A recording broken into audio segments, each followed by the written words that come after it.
You lock your doors. You draw the blinds. You pull up your security camera feed on your phone and see nothing. Just the quiet, empty street you see every night.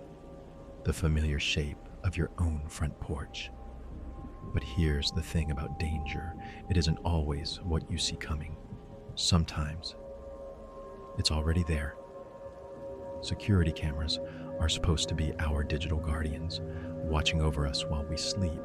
They're meant to make us feel safe. But what happens when they capture the very moments we bought them to prevent? What happens when the one thing meant to bring you peace of mind records your worst nightmare?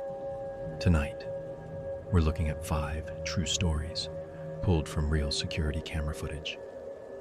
These aren't ghost stories. These are chilling, real-life crimes captured second by horrifying second, from terrifying home invasions to brazen kidnappings. This is what happens when the cameras are rolling. The footage is real, the events are real, and the terror is undeniable. Section 1. The knock at the door. Our first story showcases a tactic that is as simple as it is sinister, and it has become disturbingly common. It's known as the knock and wait.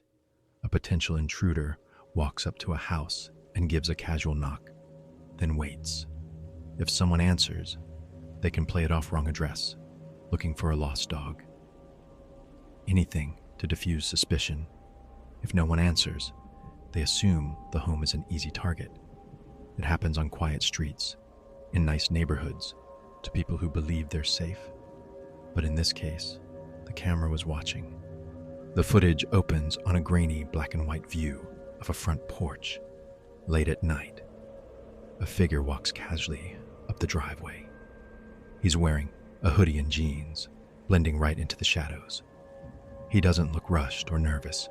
He gives the door a firm, confident knock, and then he waits. He rocks on his heels, scrolls on his phone, and even whistles. To anyone watching, he could be waiting for a friend. After a minute goes by, his entire demeanor shifts. The casual act drops.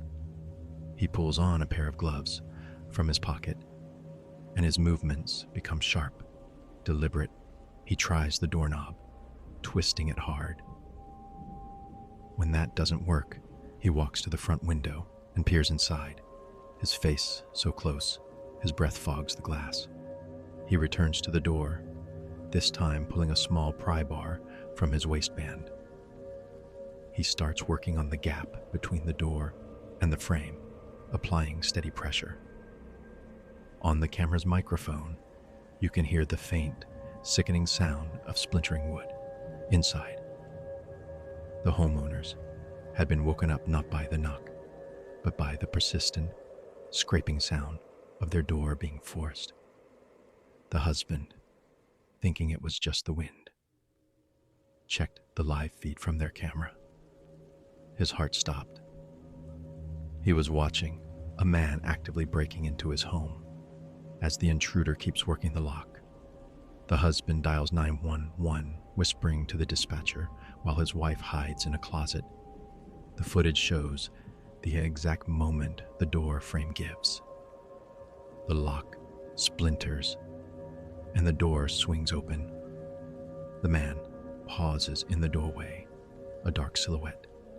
He takes one step inside, and at that exact moment, the wail of a distant siren cuts through the night. The man freezes, his head snaps up. The siren gets louder, closer. Panic washes over his face. He bolts out of the house, sprints down the driveway, and vanishes into the darkness just as police lights flash across the house. The police arrived within minutes, their rapid response all thanks to the real-time evidence from the camera. The footage gave them a clear look at the suspect. A few weeks later, a man matching the description was pulled over in a routine traffic stop. In his car, a set of burglary tools, including the same type of pry bar seen in the video. He was eventually linked to a string of break-ins in the area, all using that same knock and wait method. For the couple, the night was a terrifying wake-up call. But their camera did more than just film a crime. It gave them the time they needed to call for help and provided the evidence that put a predator behind bars. Section 2, The Masked Intruder.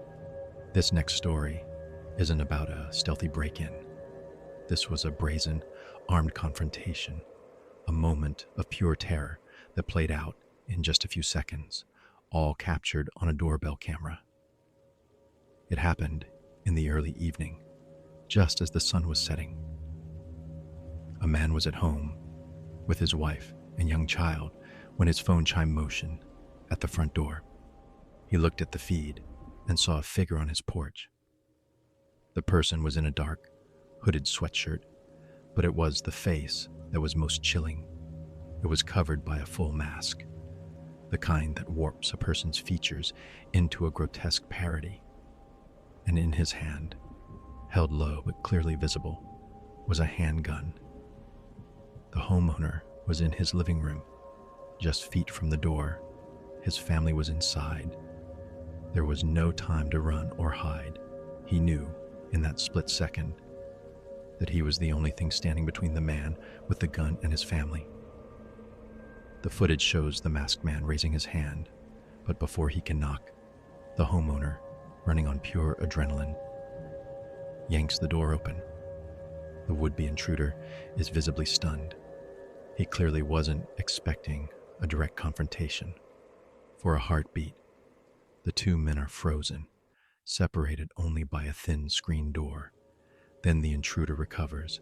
He raises the gun, points it right at the homeowner, and barks, "Let me in."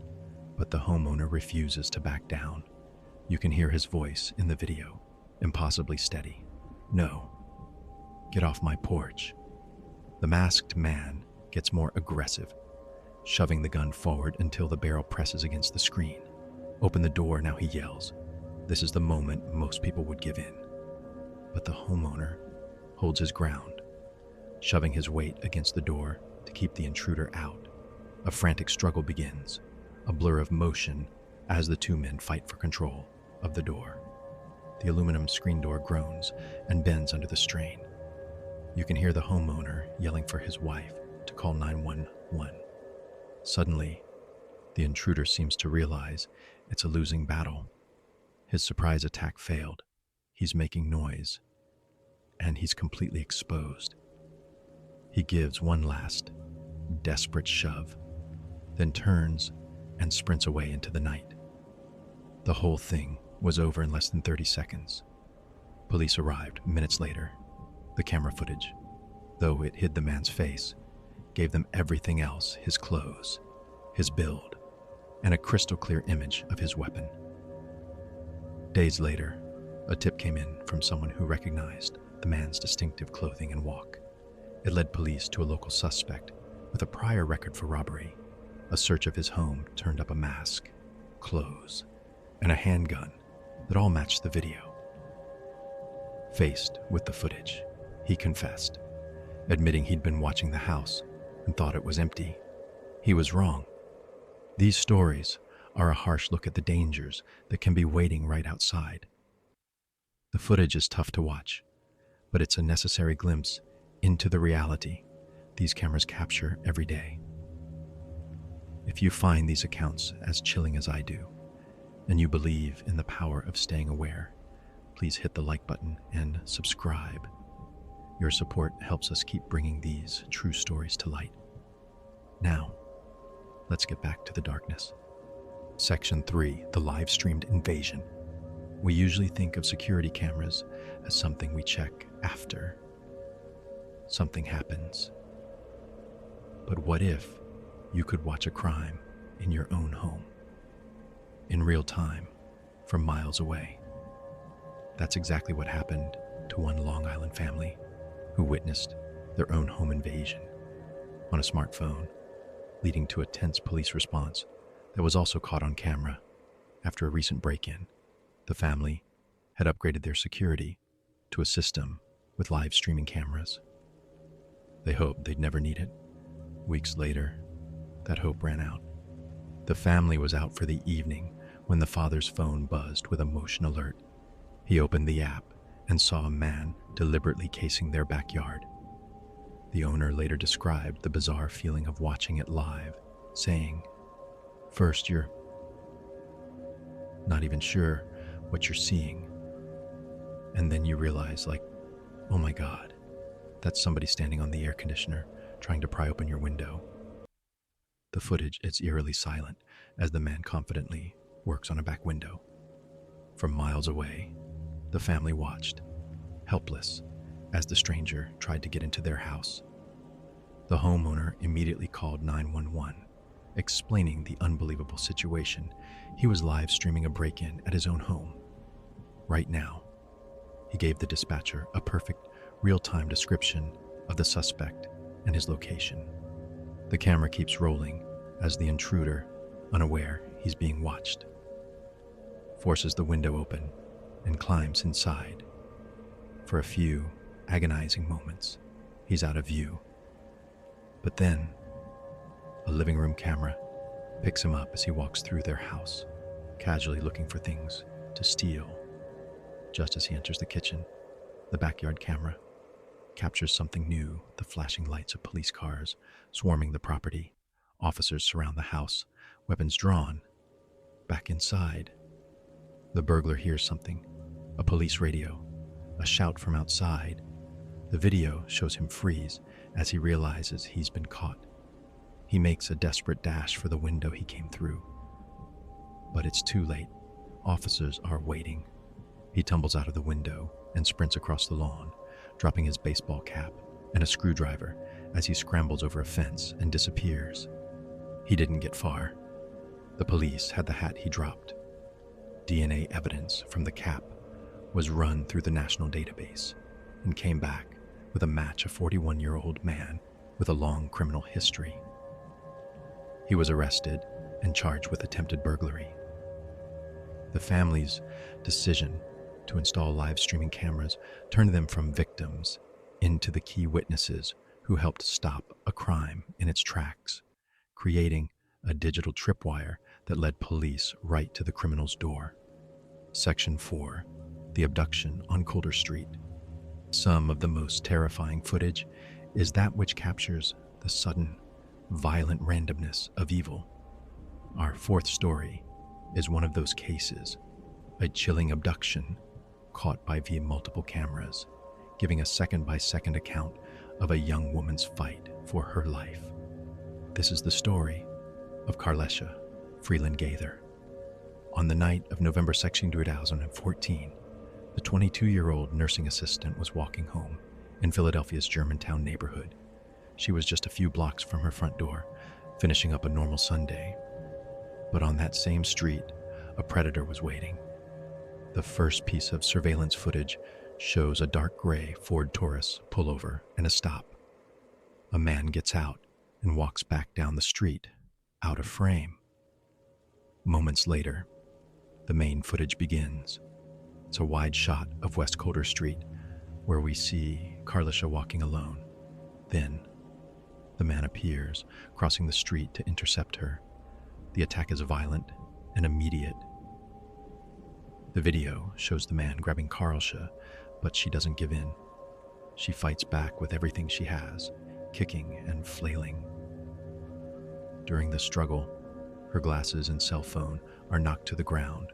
A detail she later revealed was a conscious act, a desperate hope someone would find them and know something was wrong.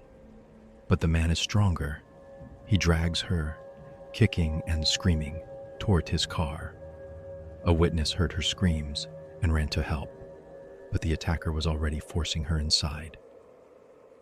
The struggle continues, even as the car speeds away. The camera captures one last defiant act. The back passenger side window shatters as Karlesha kicks it out. The car disappears, leaving behind a horrified witness. Police were on the scene in minutes, and the footage became the heart of their investigation. It gave them the make and model of the car and a grainy but crucial image of the suspect. The chilling video was broadcast across the country, The investigation moved at a breakneck pace. Police confirmed Carlicia's ATM card was used in Maryland the next morning and released stills of the suspect. But the real breakthrough came from a mix of old-fashioned police work and modern tech. The car dealer that sold the Ford Taurus to the suspect, Delvin Barnes, had put a GPS tracker on the car due to his bad credit. Federal agents started tracking the car's every move. 3 days after the abduction, the GPS tracker led a team of federal agents to a parking lot in Jessup, Maryland. They found the gray Ford Taurus. Inside was Delvin Barnes, and in the back seat, Carlcia Freeland Gaither. She was alive. Barnes was taken into custody and later pleaded guilty, receiving a 35-year prison sentence. It was later discovered he was already wanted for another brutal attack. Carlicia's incredible will to survive saved her life, but it was the unblinking eye of the camera that captured her fight and gave police the leads they needed to bring her home. Section 5, The Naked Cowboy Burglar. Our final story takes a sharp turn into the truly bizarre. It's a case that makes you question the sanity of the person involved, a crime so strange it sounds like a dark comedy. But for the homeowners, the experience was pure terror. This is the story of the Naked Cowboy Burglar of Johns Creek, Georgia. The strange series of events began on an April Monday in 2014 when 21-year-old Ashton Gibbs allegedly stole a pickup truck. He then drove to the affluent Prestwick subdivision. It's here that the story gets weird. At some point, Gibbs took off all his clothes. Security cameras captured what happened next. One piece of footage shows Gibbs, completely naked, trying to steal a motorcycle from a driveway. When he can't get it started, he just walks toward the home's open garage.